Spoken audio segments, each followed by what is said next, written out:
Hey everyone, in this video, I'll show you how to open SharePoint files in your desktop apps by default step by step. I'll be showing you this on SharePoint Online. First, click the gear icon in the top right corner of your SharePoint site.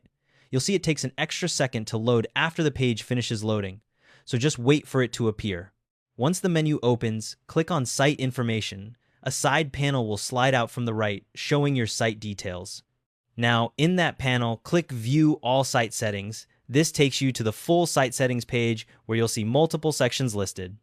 Scroll down until you find the Site Collection Administration section, then click Site Collection Features.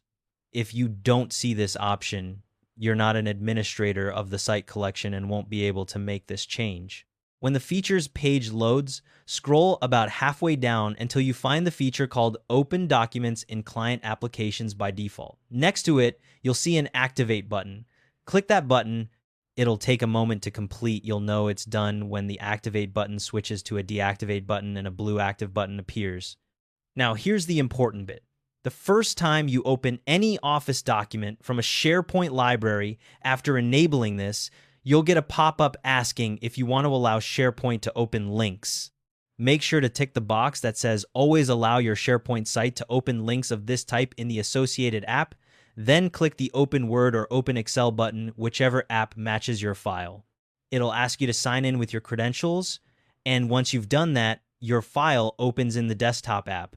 A few things to keep in mind. This change affects all document libraries across your entire SharePoint site, not just one library, and it applies to all users who access those libraries. It only works for Office files like Word, Excel, and PowerPoint PDFs won't be affected. Also, if someone finds a document through search results or clicks a shared link, those will still open in the browser.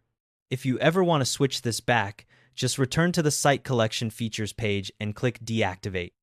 And there we go, SharePoint files opening in desktop apps by default. Thanks for watching. See you next time.